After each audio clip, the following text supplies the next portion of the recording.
असाच धक्का आपल्याला 2021 मध्ये बसला होता. 2021च्या आठवणी अजून पुसट झालेल्या नाही आहेत, कारण जिथे तुम्ही 200 जागांचा दावा करत होता 77 जागांवर भाजपला थांबायला लागलं होतं. आणि म्हणून आता कुठे ना कुठे काळजी घ्यायला पाहिजे, कारण क्लोज फाईट आहे आणि अजूनही ईव्हीएम सर्व ठिकाणी त्याची मतमोजणी सुरू व्हायची आहे.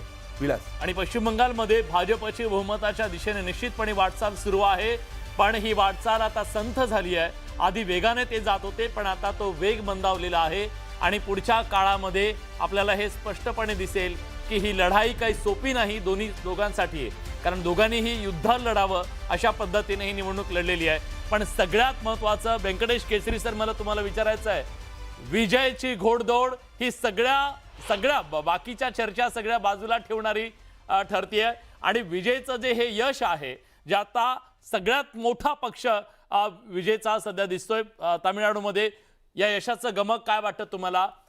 लोकांनी काय विचार केला असू शकतो? असं आहे की तामिळनाडूवरती जसं आपण मगाशी बोलला होता, फिल्म स्टारचा त्यावरती इम्पॅक्ट परिणाम आहे. अण्णा डीएमके कडे सध्या तसा चेहरा नाही आहे. डीएमके आणि विजयच्या पार्टी टीव्हीके कडे तो आहे आणि 10 वर्षाची अँटी इन्कम्बन्सी आहे. मला वाटतं की याच्या लोकांना काही प्रमाणात बदल दिसतो, पण मी अजूनही म्हणजे हे ट्रेंड्स आहेत, रिझल्ट येऊ द्या, कारण जे रिपोर्ट्स आलेले आहेत नेक अँड नेक त्याने दाखवलेले डीएमके आणि टीव्हीके यांच्यामध्ये, परंतु टीव्हीकेने मुसंडी मारली हे पण सध्या सर परिस्थिती बायपोलर नाहीये. तामिळनाडूमधली परिस्थिती बायपोलर नाहीये, ती त्रिशंकू सुद्धा असू शकते असं चित्र सध्या दिसतंय. जर समजा ती त्रिशंकू झाली तर कोण कोणासोबत जाऊ शकतं, काय अंदाज आहे तुमचा? असं आहे की त्यामध्ये द्रविडियन पक्षाचे स्वतःचे कॅल्क्युलेशन्स असतात. आपण जसं इतरत्र पाहतो की 2 पक्ष एकत्र येऊन त्यांची संख्या वाढवून ते समोरच्याला सत्तेपासून दूर ठेवतात, असे प्रयोग भारतीय राजकारणात अनेकदा झालेले आहेत. परंतु याच्यामध्ये टीव्हीकेचे कॅल्क्युलेशन्स काय ते आणखी बाहेर आलेले नाहीयेत. म्हणजे सरकार तरी बनावं लागेल, त्यामध्ये भारतीय जनता पक्षाने कमी जागा लढवल्या, त्यामुळे त्यांचा रोल तसा नाहीये, पण केंद्र सरकारचा असतो. अशा वेळेस निवडणुकीचे एकदा फायनल चित्र झाल्यानंतर देवाणघेवाण होणार, कॉम्प्रोमाइजेस होणार आणि 2 पक्ष एकत्र येणार. आजच्या घडीला असं दिसतं जे चित्र आहे की टीव्हीके आणि अण्णा डीएमके एकत्र येऊ शकतात, हे आजच्या घडीचं चित्र आहे. जेव्हा रिझल्ट कम्प्लीट येतील तेव्हा वेगळा भाग आहे, परंतु सत्तेच्या विरोधात नेहमी अँटी इन्कम्बन्सी असते.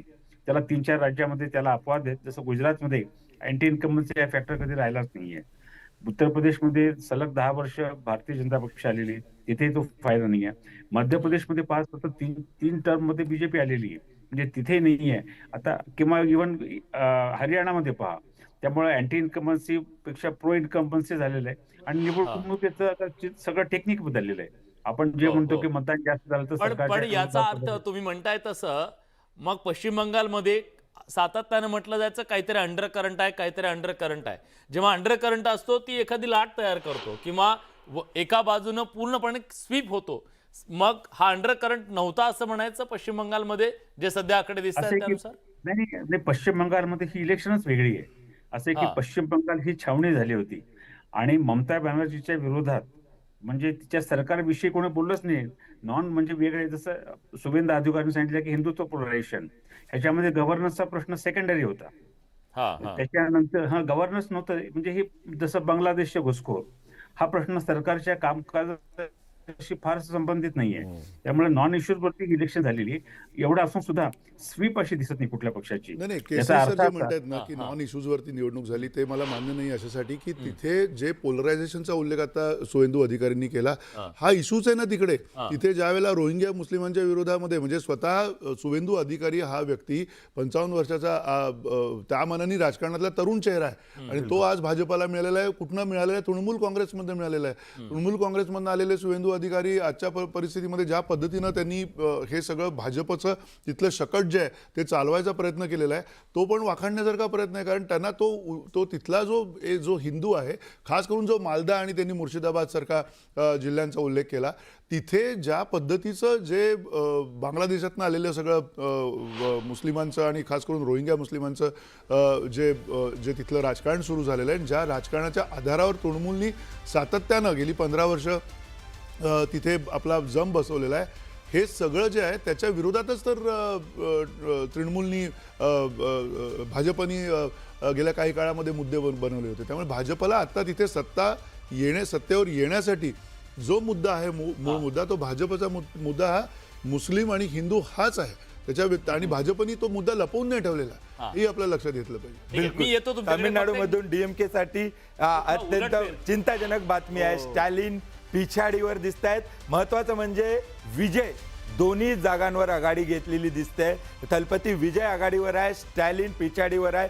मला असं वाटतं की स्टॅलिनची पिछाडी ही जवळपास तमिळनाडूची जनतेच्या मनात काय आहे ते सांगताना आपल्याला दिसते. आणि आपली जी चर्चा चालू होती, विलास आणि मंदार सर जे सांगत होते आणि सुवेंदू अधिकारी यांनी जे सांगितलं की हिंदू कॉन्सॉलिडेशन झालेलं आहे, जे भाजपला गरजेचं होतं, तर हे सांगितलं मुस्लिम मतांमध्ये फूट पडलेली आहे, हे पण सांगितलं. बिलकुल. आणि आता आपण बघूया 130 जागा ज्या भाजपच्या आपल्याला दिसत आहेत, त्या 130 जागा कुठून येत आहेत? हा उत्तर बंगाल आहे. हा सोडून देऊ, हा 2021 मध्ये भाजपचा स्ट्रॉंग होल्ड होता. आणि हा पूर्ण आपण जर बघितला तर बॉर्डर एरिया आहे. यामध्ये कुचबिहार, सिलिगुडी हा सगळा पार्ट येतो. आणि इथे भाजपनं आपल्या जागा राखलेल्या आहे, जे गरजेचं होतं. चिकन स्नेक मध्ये टीएमसीने आपली जी त्यांची ताकद होती, हा उत्तर बिलासपूरचा एरिया आहे, तो त्यांनी राखलेला दिसतोय. आता गंमत आहे मालदा जिथे पहिले टीएमसीची आघाडी होती, तिथे आपल्याला थोडे थोडे भगवे रंग दिसायला लागले आहेत. ह्या 59 जागा कुठून येताना दिसत आहेत? मालदा. त्याच्यानंतर हा जो ईस्ट भाग आहे आणि सर्वात महत्वाचं पश्चिम 24 परगणा, उत्तर 24 परगणा आणि बंगाल प्रेसिडेन्सी, हावडा, हुबळी, कोलकाता, हा ममता बॅनर्जीचा स्ट्रॉंग होल्ड होता. हा असा भाग होता जिथे ममता बॅनर्जींना प्रचार करायची गरज नव्हती. तिथे भगवा रंग दिसतोय.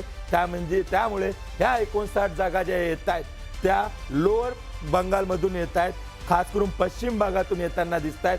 63 जागांचं नुकसान आहे आणि 59 जागाचा गेन होतोय. जेव्हा आपली सेकंड फेज होता, हा सेकंड फेजचा आहे, हा फर्स्ट फेज आहे. तो जो काँग्रेसचा गेम जो आहे तो ममतांचा तिथे लॉस आहे, हे आपल्याला लक्षात घ्यायला लागेल. तिथे काँग्रेसला जरी 3 जागांचं दिसतं, त्याचा अर्थ काँग्रेसनी 2021 हा म्हणजे मूळ मुद्दा तोच मला म्हणायचं की जिथे काँग्रेस आता थोडंसं तिथे समोर यायला लागलेलं आहे, तिथे ममता बॅनर्जींचं मतं जी आहे ती विभागली पण गेलेली असणार आहेत.